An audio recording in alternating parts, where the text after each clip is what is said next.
Well, after two highly compelling episodes, Fargo does the unthinkable and gives us one of its most unexpected episodes to date.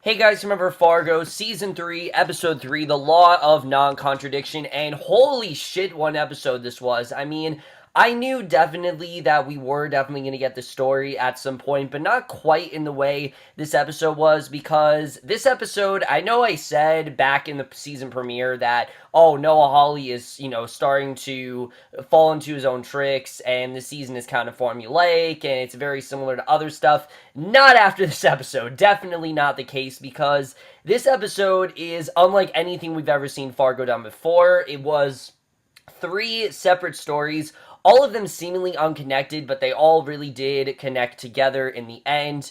And it wasn't in Fargo. Like, this episode actually didn't take place in Fargo until the very end. We didn't see most of the main characters in this episode. Just this episode in general was such a different type of episode that just felt so away from the main story, but at the same time had everything to do with the main story. It further developed Gloria's character, and in general, I really did love everything about this episode. Definitely just, it was such an achievement on Fargo's part. It was a very risky episode, but I think for the kind of episode that it definitely worked quite well. But let's just get into this episode, because there definitely is a lot to talk about. And we actually start off in 1975. So yeah, it felt like Season 2 again, because Season 2, of course, did take place in the mid-70s. And we see the introduction of Thaddeus Mobley, who is played by Thomas Mann, played brilliantly by Thomas Mann, did an incredible job in this episode, and he is a young adult, and after an award ceremony, he orders a cream soda as he's not a drinker, and Howard Zimmerman, played by Fred Melamed, introduces himself, and it turns out he's actually a movie producer, and he asks Thaddeus if he thought about turning his book into a film, and Thaddeus seems kind of taken aback by the idea, like, well, yeah, why not do that? And as they leave, their photo, which is the one newspaper article that Gloria will find years later, is snapped by a photographer. So they check out Vivian Lord's screen test, and then Howard introduces Vivian to Thaddeus, calling him a genius, and Thaddeus says a screenplay is coming along, and Howard assures him that he'll pay for his expenses to remain in Hollywood, and if he remembers to keep the receipts, he will do that. So, and keep in mind, he said that he'll pay for his expenses. So, while they're talking, Howard takes a call from Warren Beatty, who apparently can't do the film because of his other commitments, and if they want Warren, they'll have to bribe another studio to get him out of his contract, and Thaddeus offers to pay the bribe out of his book advance, and then we see as the day goes by, he keeps writing the producer increasingly large checks. Like, I mean, like, very large checks, and you can tell this producer is asking for a lot. Thaddeus also pays for Vivian's drugs. One thing leads to another, and now Thaddeus is now a hardcore druggie. I don't know if that was the intent, but that is essentially what ends up happening to him, and this sequence in general, it seems so unrelated to everything that's going on, but once we get into the episode, we realize that it's one of the most essential backstories that we've seen all season. I really love what we got here. I thought they did a really great job with giving us this backstory. It was very risky because it made you feel like you were watching the wrong show, but that's something that Fargo always does so well, is take these very weird approaches, and this is perhaps the weirdest approach yet. However, probably the most outlandish element of this entire episode is an animated sequence. Yeah, a third of this episode is animated. We see the spacecraft landing and the spaceship crashing, actually, and the astronaut is barely alive, and he's struggling to speak to his android assistant. The astronaut dies, and the android Minsky, which is a prototype, obeys his last wish to get word back that it wasn't all for nothing. Now, we'll get back to the story eventually, but the scene shifts, and we finally learn the animation was portraying what Gloria was reading on a plane to Los Angeles. And remember, guys, we spent about 10 minutes without any of our main characters, which was just a really risky decision. But finally, we see Gloria, and the man next to her asks if the book is any good. She gives him a brief synopsis, and they chit-chat about travel, traveling, and after landing, Gloria wheels her luggage to a rental car lot, and a tagline appears telling us these events actually took place in LA in 2010. So we're not in Fargo in this episode. Most of this episode actually takes place in LA. Again, a very weird decision, but actually makes a lot of sense when you think about it. So Gloria makes it to the Hollywood Premier Motel, pictured in the photo, and as she's checking in, a Santa who's attending a convention runs off with her luggage. Remember, this takes place in December, so it makes sense why we're seeing Santa, and he speeds away before Gloria can catch him. She reports the theft, and fortunately, she caught the license plate. So the officer admits it's unlikely she'll get it back. She takes the news well. She then asks the officer to do something for her, explaining she's a police chief in Eden Valley, Minnesota, in town, looking up info on a victim of a homicide. And the officer says the license plate checks out. He will come find her. So once in her room, she discovers a pair of men's shoes and a wooden box. And when she flips the switch on top, after a mechanical hand reaches out and flips it back, which we'll get to that mechanical hand a little bit later. But again, this seems kind of like unrelated. You don't really know what this is all about. But after playing with the box, she checks in on Nathan, asking how he's doing with his dad. And she reminds him to eat his vegetables. And they talk about why she's in Hollywood in the first place. And after their brief chat, Nathan passes the phone to Officer Donnie Mashman. Remember, he's like the only other officer there. And he reports the new chief is upset that she flew to LA and won't pay for the trip, and Gloria didn't ask to be reimbursed, so she's okay with that. Like, she doesn't care they're paying for the trip, and she tells Donnie she found the motel from the photo and has a lead on actress Vivian Lord, who is the woman in the signed headshot she found along with the books in Enos's place after he was murdered, and so she's determined to find out more about Enos. Obviously, she knows there's a connection to Thaddeus Mobley, and that's why she's in LA. This was clearly something she did on her own. She does not, that's why she doesn't really want the office to support her, and I guess it made sense why she didn't want the money back. So she eats at the diner and then asks to see Vivian, who's actually working there as a waitress now. And after introducing herself, she asks if she remembers Thaddeus and shows her a signed photo from all those years ago. And Vivian laughs, saying that she doesn't remember the 70s barely at all, and that those signed photos are pretty common. And basically, her memory of the 70s is very fuzzy because back then she was rarely sober. She's now 28 years sober, but back then she was rarely sober, and any memory of Thaddeus is basically a dream. And it's sad to think about because it seemed like Vivian and him had a real connection, but Gloria tells her where she's staying in case she changes her mind about talking, because she thinks she is eventually going to be able to get through to Vivian.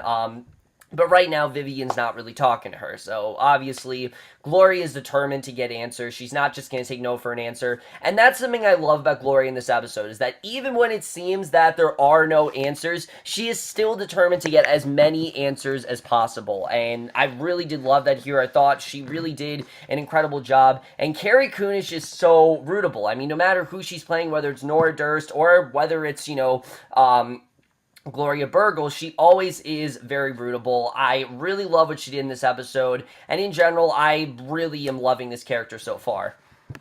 So when Gloria enters her room, she finds her stolen bag on the bed with a note from Officer Hunt offering to buy her a beer, and they meet at a bar, and Gloria sticks to Diet Pop, and he's very incredulous. He's clearly trying to hook up with her, and saying that she's not on Facebook, tells her it's like a small town, and it turns out he's terrible at conversation. All he wants to talk about is Facebook, and she doesn't use it. As we know, she doesn't use computers in general because technology just doesn't really work well for her, and he admits that he couldn't find anything on Thaddeus, and when he goes to the restroom, just coincidentally, which is like, this is really weirdly coincidental, the man from the plane is actually seated a few feet away from her, and he introduces himself as Paul Meringue, and after finding out that Gloria is almost divorced, he tells the story of this soldier going off to war, who gives his wife a bill of divorce before he leaves, and basically, I guess he did this as a way to comfort her, and we don't really know what this story, again, it seems completely unrelated, but it kind of goes back to what we saw with, all these stories about paying off debts and things like that, and how, they wanted this bill of divorce before he leaves and things like that. So Officer Hunt returns. He tries to shoo Paul away, but after finding out that Gloria has no plans to sleep with him, he just gives up and leaves because he's clearly not going to get what he wants from her. And I thought this was a good scene. It really shows that Gloria does not have very good good luck with men. She doesn't really know how to choose men. Most of them just try to pick her up, but she's not flirty in that way. And I thought that was very interesting the way we saw that with Gloria. She doesn't really seem to get along very well with men. All the men try to pick her up and things like that. And I think it's a very interesting tale that we're getting here, that most of the men are either there to sleep with her or they're there to just, tell her that she doesn't really know what she's doing when clearly she actually does. She's really the one person in that police, facility that is very dedicated and is very determined and doesn't even care that it basically is close to closing down. She will do whatever she can to see this case through, and I really did love that. But the evening, unfortunately, doesn't get any better for Gloria. She returns to her room. There's a note on the door saying that Chief Mo Damick wants her to get back home immediately. Remember, he did not want her there. He's not going to reimburse her, and they got a case to solve. So this is really just kind of like her own sort of like recreational thing, and he's really not happy about it. So she clicks the lever on the weird box once and then gets into bed. And then we go back to the animation where we go through the android Minsky. He's walking through a timeline of human history, beginning with the dinosaurs. All alone, he traveled for centuries, recharging his battery each century, and during those down hours he was attacked with men ripping out one of his metal arms. And this story, again, we don't know what it's really about, but it's so riveting how he did in fact stay loyal to that astronaut after all these years, just like how Gloria is staying loyal to Ennis and how she is trying to find out more about Thaddeus Mobley, and she's staying loyal to that side of her family in general. Even though people are telling her to come back, she is staying close. She is staying focused on the mission, just like Minsky is doing that. So yeah, in a way, these stories do connect together, even though they seem so disconnected. That's something the episode does very well in connecting these stories in a way that you really wouldn't expect them to. It's a very different type of storytelling for Fargo, but for this episode, I definitely think it worked really well. So Gloria then pays a visit to the Writers Guild of America asking for information on Thaddeus, and the WGA unfortunately doesn't represent authors, but the receptionist says she'll check to see if they have anything on him anyway, and the receptionist returns with his screenplay, which is To Planet Y, which was produced by Howard Zimmerman. And now we catch up with the elderly Howard Zimmerman, who he's living in this Vaseline hospital, and he thinks that Gloria is there for a donation, because that's what most people go there for, but she quickly clears that up, tells him that she's a police officer, and he claims not to have heard of Thaddeus Mobley, and we know that's obviously not the case. We know he clearly does not want to look back on that time, and Gloria explains she's just trying to connect the dots following his murder. Howard seems to remember Thaddeus calling him a failure, that's exactly what he was, and he talks about science and particles colliding and then floating off into space like they don't even exist, and that's actually a very good way to describe what many stars go through. I mean, look at Feud, Betty and Joan, for example. I know this is a completely different show, but relating to that, this show is a very similar theme where eventually, yeah, you might be famous for a while and you're doing all these great projects, but eventually they fade out into obscurity and no one really talks about them anymore. I mean, there are so many artists. Half of the stars that are big today, I bet you about 20 years we'll completely forget about. Some might stay out there, like, yeah, there might be a Martin Scorsese out there, something like that we talk about for years and years and years, but many directors, they start off very strong, they eventually fade out into obscurity, and that's kind of what happened with Thaddeus. He kind of just faded out and no one really remembers him except for Gloria. That's really the only person who has any sort of memory of Thaddeus Mobley. So Howard doesn't believe there's anything to random people meeting and going in and out of each other's lives, and that, I think, really sums up this entire episode, because a lot of this episode are just Gloria meeting random people, but we see these conversations, they do have some effect on her. They do have some sort of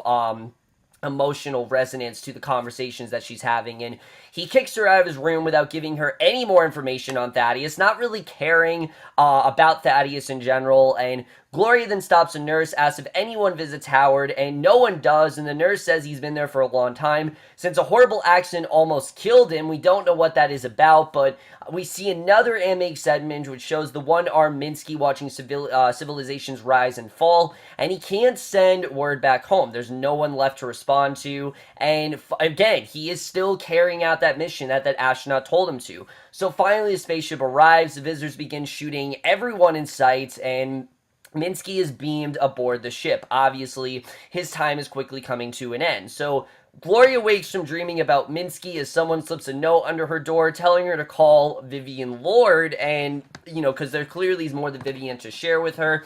And then we get to the flashback. We go back to the 1970s, and we see Thaddeus. He knocks on Vivian's door, asking if she has any cocaine, and he's run into drugs. As we know at this point, he is a hardcore junkie, and he's basically, he's asking for drugs and money, and he's about to get booted from his motel room, and he barges into Vivian's room. Howard's already there. Thaddeus demands his money. Remember, the one thing that Howard promised him was money, that he would give him money in return, and Howard says it's all gone. He spent it all, and Howard and Vivian were in on it the whole time, and Thaddeus can't believe that he's been duped. They were playing him, and Vivian calls Thaddeus a piggy bank, and Howard says they did him a favor by playing him, and next time he won't be fooled thanks to he and Vivian's con job. So in many ways, Vivian and Howard are kind of what Nikki and Ray do now. They're very much conning people, and Howard then grabs Thaddeus around the neck, choking him, and then finally lets him free when he gives up. However, Thaddeus is not about to let Howard get away with taking all his money. Obviously, Howard literally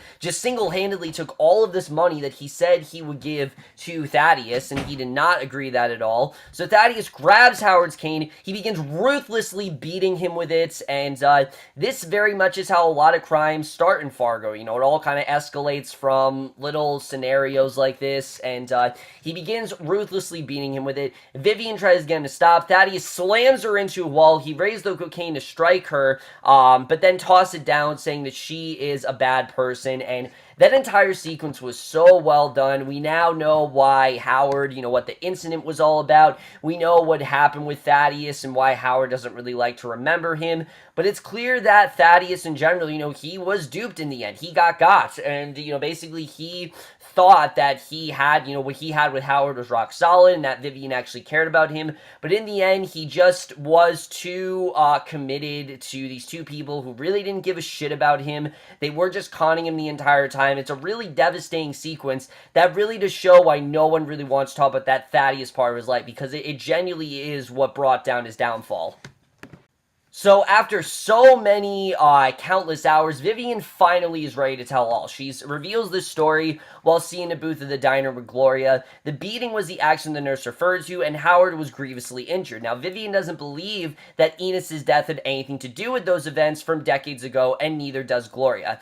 I don't know if that's necessarily true, though. Sure, Maurice did kill Enos because he went to the wrong house, as we know. That was completely Maurice's fault, but I do think that there is still some sort of connection. Like, some people definitely know about who Enos used to be, and as Gloria rises to leave, Vivian says that he was actually right, that she is a bad person, and he wasn't really that great either. But investigation in Hollywood complete. She actually spent some quiet time on the beach watching the ocean, and I like that she got answers here. Like, she now knows what really happened, and that's kind of why he faded out of obscurity. We don't really know why he ended up with Gloria or how that all kind of went down, but I guess that part of the story we'll find out at some point. But another flashback shows Thaddeus. He races back to his motel room, the same one where Gloria is actually currently staying, and after beating Howard, he throws his possessions in a suitcase, looks at the blood in his hands, throws them in the toilets, and that most likely is probably when he moved to Minnesota. At least I'm guessing he moved to Minnesota after that. And I like the way that was intercut with this flash forward of Gloria packing her belongings. She drops something, needing to get down on her knees near the toilet, the same toilet that Thaddeus, like I said, threw up in, and she peers inside and sees Dennis, Stussy, and Sons stamped on the rim, but the D in Dennis is nearly wiped. So this is clearly who he really was. He was, in fact, part of the Stussy family.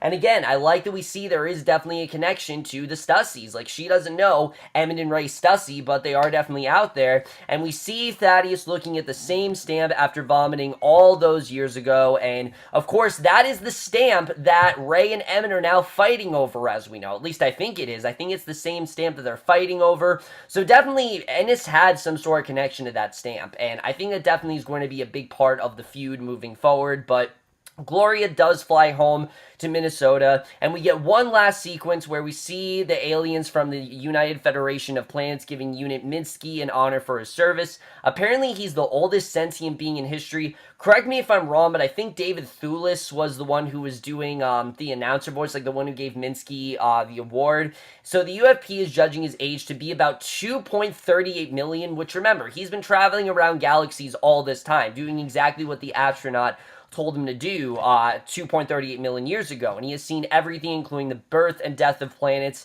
But the UFP believes that his service is complete, and it's time to shut himself down. And flipping open the top of his head, Minsky flips a switch just like the one in the box in Gloria's hotel room, and even has the same red and green lights. And I don't really know exactly what that means. I don't know if it's that Gloria and Minsky both kind of fulfilled their mission, but it was a good way to connect those two stories together. I thought they did a really good job with that there. But then we get to the ending where Gloria and Nathan, they sit with Enos's casket as they leave the funeral home. Donnie's outside with the news they got a match on the fingerprints from Enos's place. They came back to Maurice LeFay, and the gas station guy identified him from his photo as the man who ripped the page out of the phone book. And Donnie then reveals that Maurice was just killed in a freak air conditioner accident. So Gloria decides that she should go grab something to eat before doing any further investigating, and she drives off in her police car. The box with the lever from the hotel room is clearly visible in the rear window, so it definitely is still there. We don't exactly know what that means, but that is the way the episode ends. Really great stuff overall, but let's just get into this episode and where I think it's going to take us from here. So, wow, I mean, what a different kind of episode this really was, but also what a brilliant choice on Noah Hawley's part, because at this point we think we know how the Fargo structure goes, that, you know, there's a case and there's all kinds of investigation, things like that, but this episode really had nothing to do with the case, or at least we didn't think it did. Until really the ending, and I thought it was very smart to follow Gloria throughout this episode, like the way this was very much Gloria's quest, that the officers, you know, they had nothing to do with this, like no one told her to do this was all her on her own. She wanted to get those answers regarding what happened to her father, what was he connected to, and I thought that was extremely well done, the way they really connected that to everything. But we also know that her father was a Stussy, which by definition, she also is kind of a Stussy, and he seemed to have that stamp that Ray and Emmit have been fighting over. At least I think it's the same stamp, you know, Donnie Stussy and Sons. I think that is pretty much the same stamp. I could be wrong, but I think that is the same stamp that they're actually fighting over right now. The D is clearly wiped out. We don't really know what exactly that's about, but I think that definitely was a very well done reveal. I really did like the way this episode was done. Seeing that Thaddeus was, you know, he wanted to be this big star, you know, he had a chance to make this movie, but in the end, he was actually duped by these cons, and he probably moved to Minnesota to just get away from all that, and instead was forced to just be a normal man in Minnesota and live in this small town and, you know, be with Gloria, and it makes sense why, you know, eventually he kind of faded out of obscurity. It's really a tragic tale when you think about it, but I think it was really well presented, I have to say. And the way that Minsky was also done, the way that connected to Gloria on how he fulfilled his quest, just like Gloria fulfilled her quest, no matter what anyone said, and how they all kind of had to flip that switch at some point. I don't really know what the connection of that switch is about. I really don't. But I do think that we're definitely going to start the actual case. Because as we know at the end, she now knows that Maurice was killed by an air conditioner. She knows definitely there's more to it than that. And it looks like next week, that's when the actual interrogations are going to start. We're going to see Ray being, in the promo, we saw Ray being interviewed by Gloria. So we're definitely going to start to see some of those pieces being put together. And if you guys were disappointed, which I could see this episode being very polarizing, which mostly I've heard very positive things, mainly because of how great Carrie Coon was here, which, I mean, if you've seen The Leftovers, you know an entire episode of Carrie Coon is not exactly a bad thing. We've had 2 of them on The Leftovers, and now we have one on Fargo, and I thought it was actually a very smart decision because, I mean, Carrie Coon, she's a fantastic actress. She works very well with these kind of episodes, and having an entire episode of just her, I thought was a very smart idea. And while the episode feels very discontinued from everything else going on, it very much goes with that idea of how random conversations really are a lot less random than you really think they are. And that kind of is what went down with Gloria. Like, a lot of these conversations, you know, to Howard, that the conversations were just meaningless, but they meant a lot more to Thaddeus than they did to Howard, and a lot of what Gloria found out meant a lot more to her than it did to probably anyone else she talked to. And I think it really did have an impact on Vivian in the end. I think Vivian realized that, yeah, she wasn't that great of a person, but Thaddeus really wasn't either. I thought the way that story was done was also really great. Just everything in the episode, all the different type of techniques, the way they would intercut between the three, just there was something so well done about all those shots, and I really love the way this episode was constructed. But from here on out, like I said, I don't really know where exactly we're going to go. Like I said, I think the interrogations are starting next week. I could be wrong with that, but at least the promo led on that that's what's going to happen.